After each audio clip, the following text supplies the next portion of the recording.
The sound of a hacksaw blade biting into high-grade steel is a distinctive, grating noise, a screech that shouldn't belong in the silence of a forward operating base.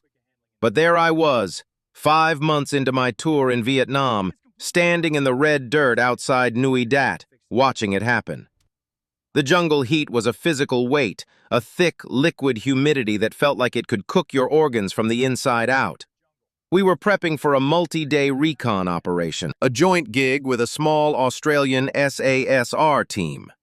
I'd worked with the Aussies before.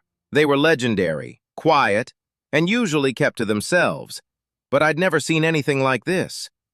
I was standing near the weapons pit checking my gear when I heard that screech. I looked over and saw one of the SAS guys sitting on a crate. He wasn't cleaning his weapon. He wasn't inspecting the action. He was hunched over, his shoulders tense, methodically sawing through the barrel of his L1A1 SLR. My brain stalled. The SLR was a beast, a semi-automatic 7.62mm rifle, the standard-issue powerhouse of the Australian forces. It was a beautiful, lethal piece of engineering, precise and reliable. And here was this guy, with the bored expression of a man trimming his nails, hacking it into pieces. At first I thought he was destroying a damaged spare, or maybe performing some obscure, superstitious ritual I didn't understand. But then I saw the line of the cut. He was sawing right through a perfectly functional, combat-ready rifle. "Is he actually—" I started, but my voice trailed off. "Yep," someone from my team muttered, eyes wide. Within minutes, 2 more Australians joined in. They were lopping off the barrels, shortening the heavy wooden stocks, shaving off the front sights, and ripping away every attachment that caught on a branch. They weren't being delicate. They were butchering the weapons. One guy used thick electrical tape to secure the handguard where the front sight had once been, creating a crude, jagged stump of a rifle. It looked like something you'd find in a scrap heap, not in the hands of elite special forces. To us, trained, disciplined American operators, our rifles were sacred. We cleaned them with brushes and precision oil, treating them like our firstborn children. You didn't butcher your primary weapon. You didn't modify it unless it was approved by a chain of command that stretched all the way back to an air-conditioned office in Saigon. I walked over, driven by a mix of confusion and indignation. The corporal, a wiry guy with a face that looked like it had been carved out of teak wood, didn't even look up as he smoothed the metal filings with a piece of sandpaper.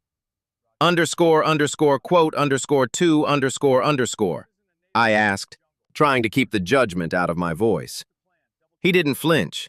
He didn't offer a polite military explanation. He just shrugged, blew the filings off the receiver and said, "_3. That was it. That was the entire logic. It wasn't about the manual. It wasn't about the chain of command. It was about the reality of the environment. I looked down at my own M16, which I had felt so confident in moments before. Suddenly, it felt like I was carrying a tree trunk. It was a liability I hadn't even recognized until I saw what they were turning their weapons into. Short, compact, brutal close-quarter machines designed for a fight that happens at 5 meters, not 500. That night in the dark, suffocating tent, my team argued about it. Some of the guys were genuinely angry, calling it reckless and irresponsible. "What if they need to reach out and touch someone at distance?" Rodriguez asked, shaking his head. "They just neutered their own weapon." But others, quiet and thoughtful, looked at the jungle edge and didn't say a word. We were rattled, not by the act itself, but by the utter, unshakable certainty those Aussies had. There was no hesitation, no apologies, just cold, practical efficiency. We had been trained to adapt, improvise, and overcome. We said it every day. But the Aussies had taken that to another level. They didn't wait for doctrine or approval. They didn't care about how things were supposed to be done. They just made their tools match the mission. And as I sat on my cot that night, cleaning my own rifle with the meticulous care of a man who suddenly felt like he was playing by the wrong rules, that M16 felt longer than it ever had before. It felt cumbersome. It felt like an anchor. As the days passed, I started paying closer attention. The rifles were just the tip of the spear. The Aussies were changing everything. One guy had cut the frame off his rucksack just so he could fit better when crawling through the dense, vine-choked elephant grass. Another carried his grenades in an old sock tied to his belt because the standard-issue webbing pouch made a soft, metallic clink sound every time he moved. They didn't care if it looked operator. They didn't care about the photo shoots or the chain of command structure. Their uniforms were faded, often mismatched, and their webbing setups were homemade, patched with rubber, cloth, and pieces of bicycle inner tubes. It was like they had escaped from some forgotten corner of the war, crawled out of the jungle, and built their own version of how things should work. It looked like chaos, but when you watched them move in formation, it was anything but. They were slow, smooth, and surgical. They fought by a different book, one that wasn't printed in a classroom. Their philosophy was simple. If it doesn't serve the mission, throw it out. If it makes noise, cut it off. If it slows you down, ditch it. That applied to gear, tactics, and even rank. Out in the bush, it didn't matter if you were a sergeant or a captain. The man with the best instincts led, full stop. That kind of thinking shocked our system. We came from a culture that prized uniformity and rigid structure. The SAS came from the edge. They were comfortable with uncertainty and even chaos, as long as it led to results. I remember talking to the corporal again during a lull. I asked him, point blank, __quote _0 __. He just looked at me, a smirk playing on his lips. __quote _1 __. At first I laughed. Then I really thought about it. He was right. They moved like hunters. They stalked, they waited, they struck, and then they disappeared. No lingering, no cleanup, no flag raising. They weren't there to take ground, they were there to end threats and survive to do it again. And suddenly their gear made perfect sense. They didn't care if it looked right. They cared if it worked in the right moment, in the right place. Maybe I envied it. We were elite, yes, but we were still bound by a system that often told us how to fight. They rewrote the rules on the fly. And then came the moment that proved it. About 2 weeks later, we were operating near the Cambodian border. The jungle was thick, triple canopy, vine-choked, humid as hell. Visibility was maybe 10 feet. We were on a joint operation to intercept a suspected VC supply column. Our team was on the west ridge, the Aussies on the east. It was early morning, the fog sitting low across the canopy, turning everything into gray, indistinct silhouettes. Our comms picked up movement, light footsteps, the occasional metallic click of a rifle, whispered Vietnamese. No visuals yet. Then, contact. A VC advance element, maybe 6 or 7 fighters, walked right into the SAS patrol's path. No warning, no time for a complex plan. 1 second it was dead quiet. The next, pop, pop, pop. Sharp, muffled shots, fast as a hammer drill. Then, total silence. Our team froze, scanning our sector, weapons raised, waiting for the fight to spill over to us. It never did. We waited 5 tense minutes, then moved to support, expecting a chaotic firefight. What we found stopped us cold. 6 VC bodies, neatly dropped along a narrow path, all shot center mass or head. No stray rounds chewed up the trees, no signs of panic, no wild spray and pray. And there they were, the Aussies, already back in cover, reloading their sawed-off SLRs like it was just another Tuesday. That's when it clicked for me. Those cut-down rifles hadn't cost them a thing. They'd given them exactly what they needed: maneuverability, speed, and a psychological edge. Those shots had come so fast and so controlled that I'd almost thought they were suppressed weapons. But it was just well-placed, rapid fire from modified tools built specifically for the environment. My M16, by comparison, felt sterile. Great on paper, sure, but not the tool I'd want if I was ambushed at 5 meters by a man in sandals holding an SKS. Later that day, I found myself walking beside the corporal. I nodded toward his weapon. Quote 0. He gave me a quick glance and smirked. Quote 1. He was right, and it stung. It stung because I realized how many fights we had trained for in theory while they had trained for this. That moment rewired something in me. It wasn't just the gear, it was the mindset, the willingness to break rules if the rules didn't fit reality. The guts to take a hacksaw to a service rifle and say, quote, two. Back at the forward base that evening, the Americans were buzzing. The high-ups were impressed with the kill report, but then came the breakdown. One of the intel officers, a guy who had never stepped foot off the base, started asking questions. Underscore, underscore, quote, underscore, 3, underscore, underscore. You could practically hear the alarm bells going off in his head. He started whispering about breach of Allied standards. It was classic doctrine versus dirt. The people writing the manuals meeting the people who had to survive by breaking them. And in the middle of it were the Australians, calm, unbothered, almost amused. One American captain challenged them, his voice tight. Quote 4. The SAS sergeant didn't flinch. He didn't offer a defense, he just said, quote, 5. Boom. No anger, no excuses, just a plain, hard fact that hung in the air like gunpowder. We had grown up in a system that taught structure. Our weapons were clean to spec, our gear packed by the book, our tactics drawn from binders thicker than a phone book. But the Aussies, their doctrine came from the field. They had fought in Malaya and Borneo. They had learned the hard way that jungles don't follow bullet points. Their officers, men with real bush experience, trusted their men to make decisions that worked, not just decisions that looked good on a checklist. And that rattled our system. We were used to being the innovators, the elite, the ones who did things differently. But we were face to face with guys who were even more ruthless in how they stripped down tradition to fit the terrain. It forced us to question what we'd been told.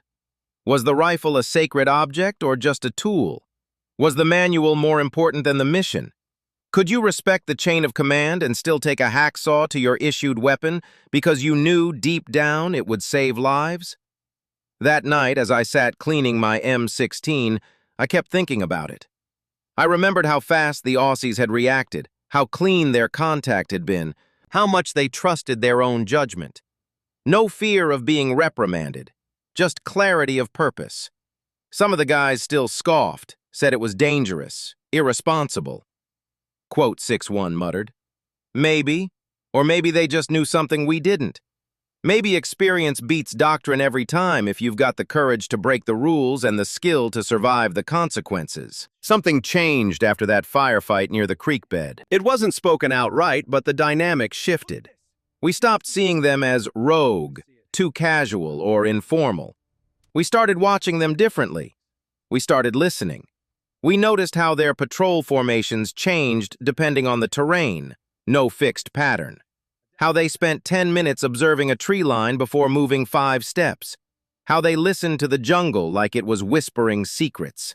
And how those cut-down rifles, crude as they looked, moved like extensions of their bodies. One of our guys, Rodriguez, a by-the-book operator, sharp as a tack, started asking questions. Underscore, underscore, quote, underscore, 0, underscore, underscore. He asked me one night, running a cleaning rod through his M16. I shrugged. Quote 1. Soon after, a couple of our teams started modifying their gear. Nothing major, just small tweaks. Swapping gear pouches, taping down metal clasps. One guy even sawed 2 inches off his cleaning rod so it fit better in his ruck. We were becoming believers. The Aussies didn't gloat if they noticed. They didn't say anything. That was part of what made them so damn effective. They didn't care about credit. They cared about outcomes. I remember one evening after patrol, I found myself sharing a smoke with one of their corporals, the same guy who'd first sawed his rifle. I asked him point blank, "Where'd you learn to think like this?" He looked at me, grinned, and said, "We get taught to survive. Everything else we figure out on the job." It hit me hard. Back home, we trained like warriors, but out here they were surviving like hunters, and there is a difference. From then on, we stopped calling them reckless. We started calling them quiet professionals. And I don't think I was the only one who began to realize that discipline doesn't always wear a uniform or follow a manual. Sometimes, discipline looks like a man with dirt on his face, sweat-soaked sleeves, and a rifle that's been sawed in half because he knew he needed to clear a corner faster. By the time the operation ended, there wasn't a man in our unit who doubted their methods. We didn't always understand them, but we respected them deeply because in that jungle, respect wasn't given to those who looked sharp. It was given to those who walked out alive. The deeper we pushed into the Phuc Tuy province, the more the hacksaw doctrine began to reveal itself as more than just a mechanical adjustment. It was a psychological adaptation to a war that had no front lines. We were moving through terrain that felt sentient, thick, clutching vines, bamboo thickets that rattled like dry bones in the wind, and mud that acted like quicksand for the unprepared. In that environment, the Australians didn't just walk, they flowed. One afternoon, we hit a stretch of, quote, 5 vines. Thorns so hooked and persistent, they could strip the skin off your arms if you moved too fast. I watched the Australian lead scout. He was carrying a shortened L1A1, the barrel barely protruding past the gas block. He didn't fight the vegetation. He used the snub-nosed barrel of his bitch to gently move the vines aside, a task that would have been impossible with a full-length rifle. His movements were economy in motion. Every ounce of weight he had shaved off his weapon was an ounce of energy he saved for the moment of contact. We reached a small clearing near an abandoned rubber plantation. The air was stagnant, smelling of fermented fruit and old death. The Aussie sergeant signaled for a halt. He didn't use the standard hand signals we were taught in the States. He used subtle, almost lazy gestures that blended into the natural movement of the trees. He leaned in and whispered, "They've been here, mate. Not long, maybe 2 hours." He wasn't looking at boot prints. He was looking at the way the dew had dried on a single upturned leaf. He was looking at the absence of insects in a specific patch of shade. It was a level of situational awareness that made our high-tech sensors look like toys. We set up a perimeter, and for the next 6 hours we didn't move. We became part of the dirt. That was the secret of the SASR. They didn't quote zero in the American sense, which usually involved making enough noise to wake the dead and then calling in an airstrike when someone shot at us. They sat. They waited. They became the apex predator by being the most patient thing in the woods. While we were thinking about the next R&R in Saigon, they were thinking about the way the wind shifted. As the sun began to dip, casting long, skeletal shadows across the rubber trees, it happened. A squad of NVA regulars, dressed in clean khakis and carrying pristine AK-47s, drifted into the clearing. They were good, disciplined, quiet, but they were soldiers. They were moving according to a plan. The Australians were moving according to an instinct. The contact lasted exactly 4 seconds. The sound of the shortened SLRs was deafening. Without the flash hiders and the extra barrel length, the muzzle blast was a literal wall of fire. It didn't just sound like a rifle, it sounded like the earth was cracking open. The NVA squad didn't even have time to raise their weapons. The sheer violence of the 7.62mm rounds at close range was absolute. Because the rifles were so short, the Aussies could pivot their entire bodies instantly, tracking targets with the speed of a handgun but the power of a battle rifle. When the smoke cleared, the clearing was silent again. No shouting, no celebratory high fives. The Australians simply moved forward, checked the bodies, and signaled for us to move. As I passed one of the fallen NVA soldiers, I noticed his AK-47. It was long, elegant, and completely useless against the lightning-fast violence that had just occurred. Quote, one the Aussie corporal whispered, nodding at the bodies. Quote, 2. By the time we rotated back to the main base, the story of the, quote, 3 had reached the ears of the higher-ups. A colonel from MACV, Military Assistance Command Vietnam, arrived in a clean Jeep, looking like he'd stepped out of a recruitment poster. He wanted a quote 4. He stood in front of the SASR guys, his face turning a shade of purple that matched the sunset. Quote 5, quote, he barked, pointing a gloved finger at a sawed-off SLR. Quote 6, quote. The Australian sergeant, a man who had likely killed more enemies than the colonel had seen in his entire career, stood there with a piece of dry grass in his mouth. He didn't salute. He didn't snap to attention. He just looked at the colonel with eyes that seemed to see right through him. Quote 7. The sergeant said, his voice as dry as the red dust. Quote 8. Quote, the colonel left within the hour. No charges were filed. You can't court-martial the only guys who are consistently bringing back intelligence that saves lives. But the tension remained. It was a cold war within a hot war. The struggle between the big army that wanted everything in neat, categorized boxes and the quiet professionals who knew that boxes are just coffins in the jungle. As my tour came to an end, I sat on the back of a C-130, watching the green canopy of Vietnam disappear beneath the clouds. I looked at my M16, resting against my knees. It was clean. It was standard. It was correct. But I found myself thinking about that wiry corporal and his jagged, taped-up bitch. I realized then that the most dangerous thing about the Australians wasn't their rifles. It was their freedom. They were free from the burden of trying to look like soldiers. They were free from the fear of breaking a rule that didn't make sense. They had looked at the most powerful military machine in history and decided that it was too heavy, too slow, and too loud. So they cut it down. Years later, when I was training the next generation of SEALs, I didn't start with the manual. I started with a story. I told them about the red dirt of Nui Dat. I told them about the screech of a hacksaw.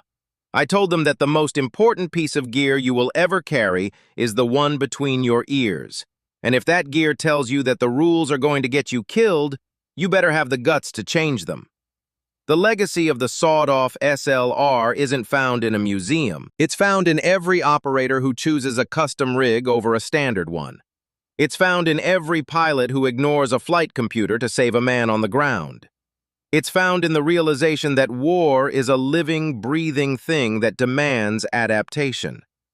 I never saw those Australians again. I heard that most of them made it back, disappearing into the vast outback of their home country, probably as quiet and unassuming as they were in the bush. But sometimes, when I'm in a tight spot, whether it's in a boardroom or a back alley, I hear that voice again. Too bloody long for the jungle, mate. It's a reminder to trim the fat, to cut away the ego, to focus only on what works. Because in the end, the jungle doesn't care about your rank, your budget, or your polished boots. It only cares about the man who is willing to take a hacksaw to the status quo and carve out a way to survive. We were elite, yes. We were the best the United States had to offer. Но австралийцы, они были чем-то другим. They were the ghosts of the forest, the masters of the quiet war. And they taught us that sometimes, to truly be a professional, you have to be willing to be a butcher first. As the wheels of the transport plane touched down on the tarmac back in the States, I felt the weight of my full-length rifle. It felt heavy. It felt wrong. I walked off that plane a different man than the one who had boarded it 5 months prior. I had seen the $20 million match at Da Nang, and I had seen the $2 hacksaw at Nui Dat. One had burned a fortune, the other had saved a life. I knew which one I'd choose every time.